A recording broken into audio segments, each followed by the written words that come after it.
क्षतिग्रस्त भी हो चुके हैं। बाढ़ की वजह से बड़े रकबे की फसल बर्बाद हो चुकी है, जिससे नॉर्थ कोरिया में भविष्य का खाद्य संकट मंडराने लगा है।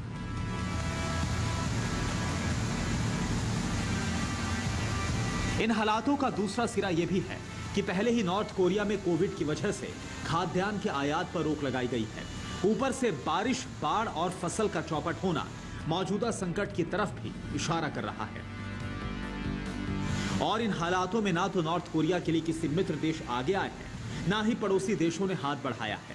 अलबत्ता जिस अमेरिका को दुश्मन माना जाता है वो जरूर मदद को आगे आया है, लेकिन इतनी दरिया दिली अमेरिका ने ईरान के मोर्चे पर नहीं दिखाई है।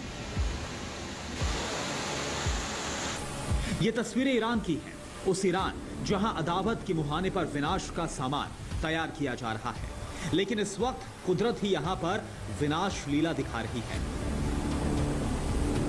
तस्वीरें देखकर आपको हैरानी होगी। गलियों के बीच ऐसा सैलाब शायद ही आपने कभी देखा हो। ऐसा लग रहा है जैसे नदियों के बीच घरों का निर्माण हुआ हो, और ऐसे हालातों की जिम्मेदारी है वो बारिश जिसने मिडल ईस्ट को थर्रा दिया।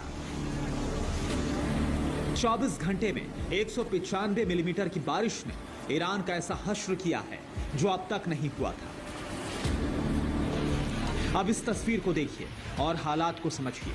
एक ट्रक को रेत ढोने के लिए नदी के किनारे पर खड़ा किया गया था, लेकिन बाढ़ में वो इस कदर घिर गया कि उसमें सवार लोगों की जान पर बना। मजबूरी ऐसी है कि मदद की आस तो है, लेकिन मदद कोई कर नहीं पा रहा है। बस तमाशबीन बनकर लोग किनारे पर खड़े बाढ़ की विनाशलीला देख रहे हैं। अब इन तस्वीरों को देखिए, हालात की गंभीरता का एहसास कीजिए। ईरान के गली मोहल्ले में बह रही बाढ़ की स्थिति ऐसी है कि अगर कोई घर के बाहर निकले तो वो भी बाढ़ का